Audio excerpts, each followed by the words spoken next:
So last Sunday, we began this mini-series, a three little short series of sermons, by talking about family. We're going to be talking about family this week and next, and then we'll be on to another topic. But I know some of you are like, I don't really want to come to church and talk about family. My family doesn't fit the mold of what a Christian family looks like. Y'all just be patient with me because that's not really what we're angling at. Last week we talked about the church as a family and how y'all should look at each other as a family made up of sacred bonds. And I know you don't know each other yet, especially because we're still a new community. You look around the room and you go, I don't know these people from Adam and Eve, but that doesn't mean you're not a family. I mean, you go to a family reunion, do you know everybody there? No. You probably avoided knowing everybody at your family reunions. And so church is like a family reunion. Sunday morning should be like a family reunion, just less awkward, less weird, like full of people that you've made sacred promises to. Because every time we celebrate a baptism, really every time we gather and break bread together, we are implicitly promising to be a community, to support each other and pour ourselves out for each other and hold each other accountable and pray for each other. We, as a church, are a family. Now, today we're going to move a little bit beyond that and talk about the families that you have outside of this place. Because we all have some kind of a family system, family unit that we claim outside these four walls, outside this family. We have our nuclear families or something like that. Now, what you might be surprised to know is just how unique and diverse our community is in terms of the family systems that exist within our congregation. It's like nothing I've seen before in Christianity, like the true blend. I think you might be surprised to know that the traditional nuclear family where mom and dad are married to each other and it's their first marriage and only marriage, and they have two kids and a picket fence and all that stuff, like that's great and awesome and I bless you in that and I'm in one of those families, but families like mine are in the majority and the minority here. Like the majority of our family systems are non-traditional families, you might say. We have an inordinate number of like blended families where people bring kids from past marriages into a new family. We have a lot of adoptive families here. We have single parent families here. We have families with two mommies, families with two daddies here. We love you. And we have families here that might not fit the mold here at the story, that are trying to find Jesus together. We've all got our own baggage, all got our own issues. Some of you, are distant from your blood relatives. You're not close to them, either geographically or emotionally. You're not into that, and so you've created family systems with your friends. You've created a family with your friends and roommates, and it's your family. That's who you call family, and that's awesome. We bless that. That's great. But listen, whatever you call family, whoever you call family, there's some stuff we can all agree on. Like we know instinctively that it's critical for us to stay connected as a family.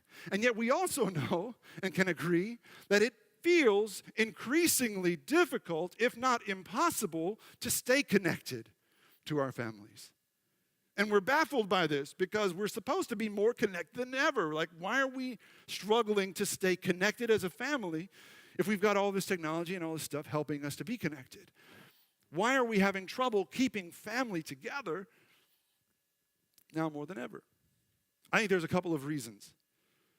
I think there's a couple of reasons we struggle to stay connected. First of all, I think our desired outcomes are impossible.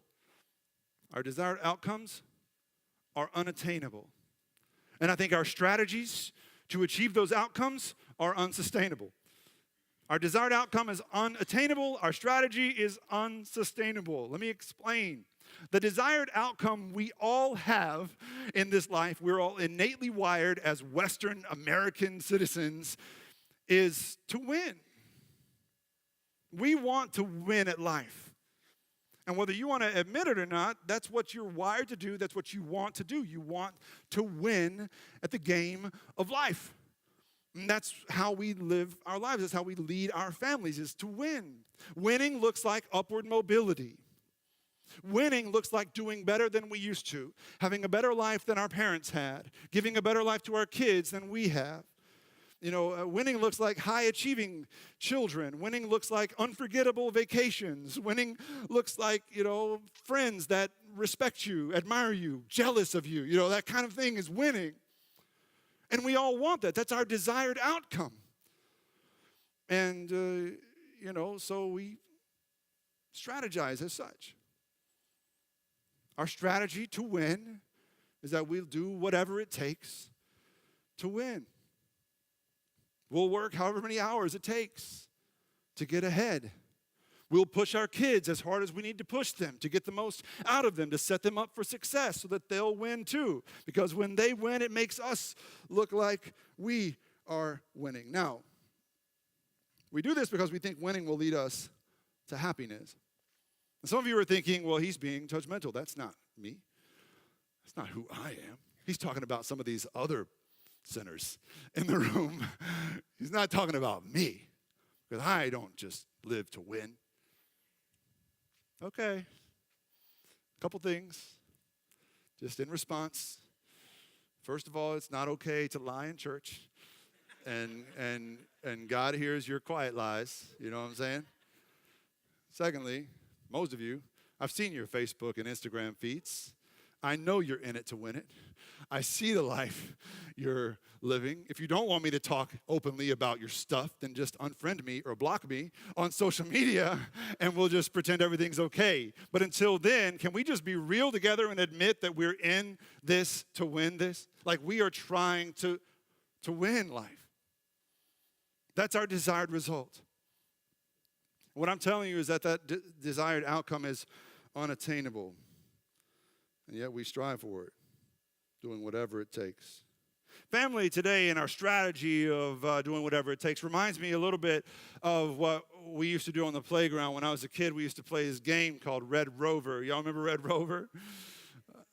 Somebody told me in the first service that they don't let kids play this on the playground anymore. Too many broken arms and stuff. But when we were kids, they didn't care about that, I guess. As part of being a kid. So we played Red Rover. It was just a game that was cutthroat.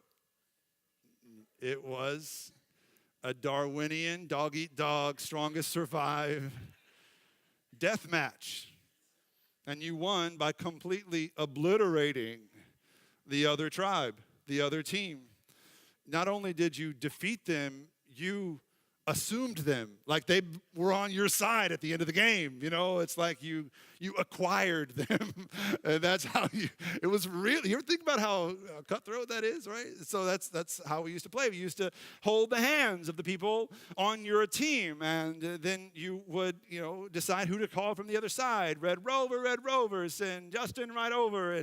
And Justin would come running full speed, and if he was strong enough to break your bonds, then he could claim you and the person whose hand you were holding and take you back to his team with him. But if you were strong enough, if your grip was tight enough, if you could just hold on well enough, long enough, then you could withstand the attack of that enemy, Justin, and he would become one of you. But Red Rover was all about holding on to each other. Red Rover was all about winning by your own means, by your own strength. And Red Rover was savage in nature. And when I look at families today, I see the same thing happening. Red Rover revealed the best and worst of our human nature. Because when things are good, and you're on a team and things are good, and your team is growing, and you're winning, and you're feeling good about yourselves, and you're feeling strong, everybody's supporting everybody. Everybody's okay. But man, when your team starts to lose, your team starts to dwindle, when there's a weak link in your chain, and your weaknesses are exposed to the world, it's amazing how quickly you turned on each other. A lot of blaming and shaming, finger pointing. All of a sudden. What once, when you're winning seems so perfect, suddenly turns into like Lord of the Flies. Like you're just like every man for himself. I see that a lot with families. I've worked with a lot of families just by nature of the church, and I see this happening a lot. We play the game of life with the same cutthroat strategy. We try to win. We just go full speed ahead, and we just hope that we can hold on long enough. We hope that there's no weak links in our system. And when things are good, they can be really good. When your family's winning, man, you feel good about yourself. When your kids have more opportunities, more stuff than other kids, when you've got better vacation pictures to show off than all the other kids, and whatever you've got, better cars or better life, whatever, it feels good to be winning. But man, let one thing go wrong. Let one weak link in your family's chain be exposed. Suddenly a family starts to turn in on itself, turn against itself. What's even worse is when families endure that kind of strife for long enough, you just kind of start taking each other for granted. You kind of forget to treasure each other. I know that's been an issue for me at times. When I have, as I'm prone to do, tried to win at life. The hard part for me is when things just get so busy for so long. When I'm trying so hard to win, and I tell myself that I'm doing everything that I'm doing for my who? Family. I'm doing it for y'all. Why are you complaining? You know what I mean? And y'all know what I'm saying. I'm not the only one who gets into that autopilot mentality where I'm just cruising, doing the best I can, trying to be all things to all people, meanwhile forgetting about the people who should matter most. Taking for granted those closest to me. I know I'm not the only one who, when life gets so busy, some of you have really demanding jobs. Some of you are students with an overwhelming course load. And then throw in all the other extracurriculars and social things we get ourselves wrapped into, and man, it's easy to flip onto autopilot. It's easy to forget to treasure those in our inner circle, those we call family. It's easy to forget you have an extraordinary family that loves you, especially when you're too busy to treasure them, to stop and hold them, to stop and thank God for them. So, one of my favorite authors, Christian authors, Dietrich Bonhoeffer, wrote a book called Life Together, and he wrote this book about the church as a family, and this quote I'm about to share with you all is actually about the church. But if you're not a Christian yet, or if the church as a family doesn't resonate with you and you just want to think about your own family, you can replace a few of these words, and the principle still applies. Bonhoeffer says, Christianity means community. The physical presence of Christians, or the physical presence of other people in your family, is a source of incomparable joy and strength to the believer. It is true, of course, that what is an unspeakable gift of God for the lonely individual is easily disregarded and trodden underfoot by those who have the gift every day. So what's he saying? Is when we cruise through life, when we're in that autopilot mode, because we have that gift at our disposal every day, the gift of that family, it's easier to take them for granted and forget about them because we're just full speed ahead, trying to win. Most of us have that gift and take it for granted until life gives us a wake-up call. You ever had a wake-up call? Something that happens unexpected, some kind of emergency, some kind of crisis that comes out of nowhere that gives you a sudden sense of perspective that you've been lacking. I've had some wake-up calls. Like the time my wife gave birth, both times my wife gave birth, and things got so bad that it was touch and go, like they almost lost her for different reasons, both times. It was scary. A few years after my daughter's birth, she was 3 years old. And she was so proud of this sundress that her grandma had bought her. She was wearing it, and she saw me, her daddy, standing across the street. And without even looking both ways, she bolted across the street to show me that sundress that she was so proud of. And at that exact moment, a Buick came speeding by. He, too, was on autopilot, I suppose. I don't think he ever saw her.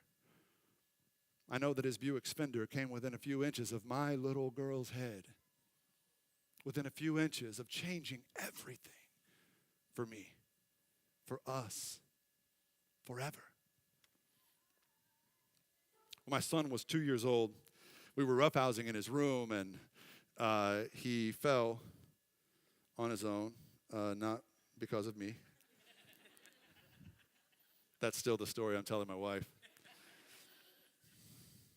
There's no lying in church. Thanks. Thanks, brother. With friends like these.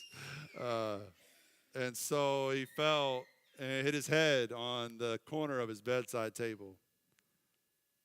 And he still has the scar here. He'll have it forever. And for the first and only time in his life, before or since, my son was completely motionless, completely still, as he lay face down as the blood pooled under his forehead. I can still hear the sound his head made, and I still have nightmares. I'll tell you what, for days or weeks after each of those incidents, after each of those wake-up calls, I was a different guy. I turned my phone off more often. I didn't care if I missed a call or a text or an email. I complained a lot less. I prayed a lot more, but I didn't ask for God for anything else. I just prayed to say thank you. When was the last time you prayed just to say thank you? I played with my kids on my knees a little more often. I brought flowers to my wife a little more often. I allowed myself to feel things.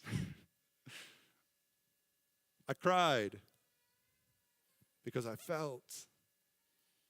Usually when I start feeling something, that's when I reach for the phone, like just to escape that moment.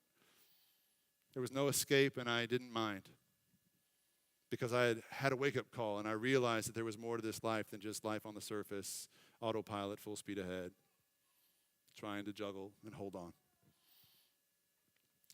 you ever had a wake-up call? Why does it take a wake-up call to open our eyes to the things that really matter most?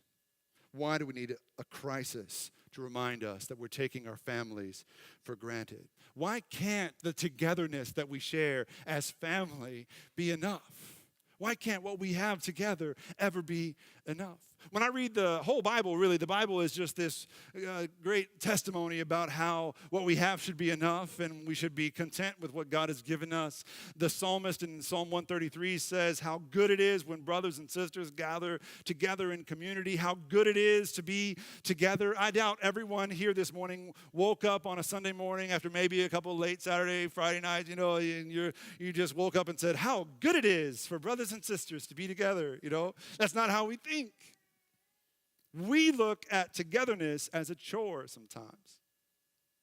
When we're on autopilot, when I'm at my worst in that mentality, that mindset, I not only take my family for granted, I resent my family for standing in the way of my success, of my potential sometimes. Man, that was hard to say. But I'm telling you, that's how, when it gets to its worst, that's how you can begin to think. You can begin to think, yeah, okay, you need me, but I'm doing this for you. I'm writing this email for you, kids. Daddy, just come play with us. But I'm winning over here, for you. We grow in our resentment of those closest to us who just want us. They don't want our success. They just want us. When we're on autopilot, it's not enough. We run full speed. And we really try to hold on. We just keep running and hope that they're still there when we stop and look back. One of my favorite pastors that I follow writes a blog, and he was writing a blog. I was reading it, and it was about this very thing. And he talks about this very deal that we're talking about. He says that this phenomenon that we're talking about is one of Satan's slyest agents. It's the agent of familiarity. His agent's mission is clear and total. Take nothing from your victim. Cause him only to take everything for granted. See, this agent, this Satan, he won't steal your salvation. He'll just make you forget what it was like to be lost. You'll grow accustomed to prayer and worship and thereby not pray. And worship itself will become commonplace and study will become optional. And with the passing of time, he will infiltrate your heart with boredom and cover the cross with the dust so that you'll safely be out of reach of change. Nor will he steal your home from you. He'll do something far worse. He'll paint it with a familiar coat of drabness. He'll replace romance with routine. He'll scatter the dust of yesterday over the wedding pictures in the hallway until they become a memory of another couple in another time. He won't take your children. He'll just make you too busy to notice them. He'll make you forget that the faces around your table will soon be around tables of their own. Hence, books will go unread, games will go unplayed, hearts will go unnurtured, and opportunities will go ignored, all because the poison of the ordinary has deadened your senses to the magic of the moment. The poison of the ordinary will deaden your senses to the magic of the moment. So guys, whether it's your family here at church, the poison of the ordinary Sunday to Sunday, deadening your senses, or whether it's your family at home, and I think that's more likely, the ordinary of the day-to-day, where togetherness is just not enough. If you let it, the ho-hum of the everyday will numb your senses to the extraordinary gift that God has already given you when he surrounded you with family. I knew this guy in Kansas City. I actually kind of knew of him. We had mutual friends at the time. His name was Richard. Richard was highly successful, high-powered pharmacist guy, and he was the kind of guy that wanted everyone to know just how successful he was. Y'all know this guy. He wanted you to know what kind of car he drives. He wanted you to know what kind of club he belongs to. He wanted you to know what kind of vacations he takes. And this Richard guy kind of carried his success with him. I know that he was a family man. I know that he loved his family. I just think he had a weird way of showing it. Here's how he showed his love for his family. He bought them things. He got his wife a new Land Rover that she drove around town. His kids, I think, were like some of the first kids in Kansas City that had iPads when they came out. Kids had their own iPads. That wasn't always a thing. Did y'all know that, kids? There was a time when that was new, And he and his family, they took more vacations than anyone I had ever known until I moved here to Houston and met some of you. Some of you put Richard and his family to shame with your vacations. It's all right. That's how Richard loved his family. But here's the deal. That kind of thing always has strings attached to it.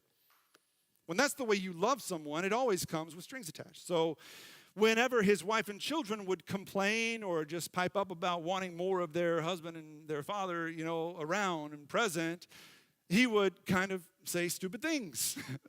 He would say, you weren't complaining when you were showing off your Land Rover to your friends. He would say, you kids enjoying those iPads?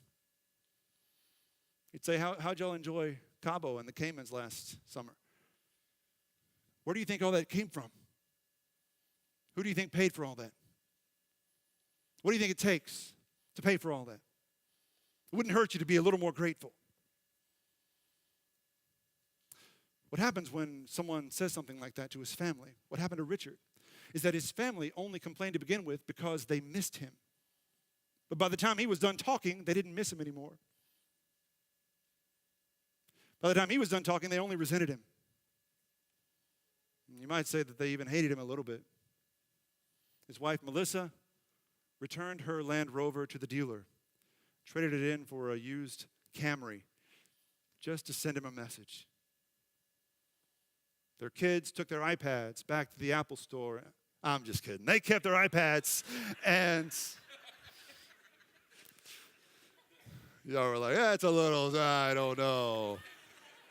They kept them. But they might have traded it to him if it meant just a little more time with their dad.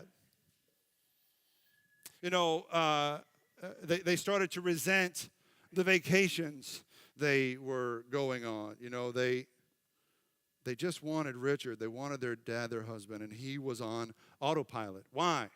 Because he was trying to win. Why? Because his dad tried to win. That was all he knew. He thought he was doing the best he could until one day, and this inevitably will happen if you are on autopilot for too long. One day, after fighting with his wife in the morning, Richard found himself spending his lunch hour at a hotel with a coworker. And it was the first time he'd ever done anything like that, but he did it the next day too, and the next week, until his wife found out. One time he came home late from work and the locks were changed, and Richard had his wake-up call. Richard had some friends that went to the church Gio and I had started in Kansas City, and he asked them if they would put him in touch with me. And Richard and I sat down to talk, and as I said, I knew of him, and I kind of had this weird respect and admiration for him, because every man wants, in some part of every man wants to be who Richard was, the great provider. You know, giving his family everything, private schools and all that stuff, and every man, part of him wants that. And so it was really shocking for me. I've never been that great provider, sitting across the table from a guy like Richard and just watching him melt down into a blubbering mess of sobs and tears. He was utterly afraid, because he had his wake-up call and he knew he wanted to change everything, but he had this terrifying sense that it was too little too late. And that what he should have been valuing most all along was now gone forever. And he would never have his family back again. And so Richard asked me for advice. And I think he expected me to give him some of the psychobabble kind of stuff that we say to people in crisis. And you need to find yourself a good therapist and invite your wife to go to therapy. And I've said all those things. There's nothing wrong with saying those things. And you know, some behavior modification, and just tell her that you love her, and that stuff that we say, and that's pleasant and nice. But I was compelled to tell him something else that day. I told him, I said, look, you're going to be tempted now to compensate for what you've done. You're going to be tempted, just like you've always done, to fix this with stuff, to buy your way out of this, to provide something, to make a showing, you know, to make it right. But I'm telling you, Richard, the most important thing you can do for yourself and your family right now is to make a decision about Jesus. And he looked at me like I was crazy. And they always do when I say things like that. But I said, if you really want to make a lasting change in your life, potentially in your family's life, you got to figure out if you really believe that Jesus is the Son of God. And if you believe he's the Son of God, you've got to let everything else flow from that reality. So I gave him some sermons and a podcast. I gave him some books to read. Richard knew nothing about who Jesus really was. He had never really been a part of a Christian family, but he showed up on Sunday at church with his family, with his wife and kids. They showed up. For 5 straight weeks, they showed up and sat in the pew together and worshiped with us. His wife, Melissa, cried her way through almost every service. And on the 6th Sunday, Richard came alone. Melissa and the kids were away at her parents' house. She just had to get away. And so Richard came on his own, and after the service was winding down, we were singing the last song together, Richard came forward like an old school revival kind of, and he came and whispered in my ear. He said, I want to be baptized today. And as the congregation continued to sing, I whispered in Richard's ear, I said, Richard, that's awesome. God is good all the time, whatever. But listen, Melissa's going to kill you if you do this without her here today. Don't you want to wait until your family's here to celebrate this with you? And he said, Eric, this has nothing to do with her. This has nothing to do with them. This can't be a show. One more thing I'm doing to compensate for what I've done. This is all about me making my mind up about Jesus. And with or without my family, I know who Jesus is now.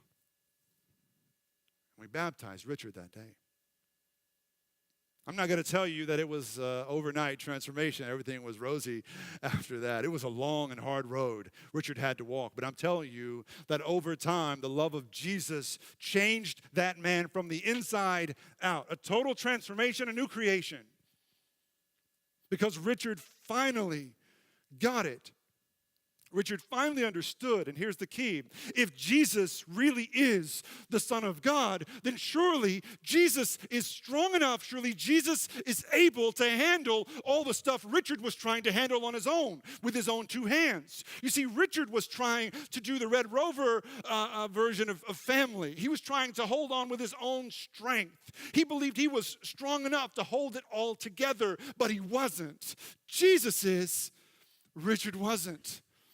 And so Richard decided to let go of what he was holding on to and hold on to Jesus with both hands. You see, parents, this is important. Parenting as a Christian is not about holding on to Jesus with one hand and your family with the other. That reeks of some kind of, I don't know, inauthenticity. When on the one hand, you're doing Jesus on Sunday, but on the rest of your time, you're just being a secular person over here. No.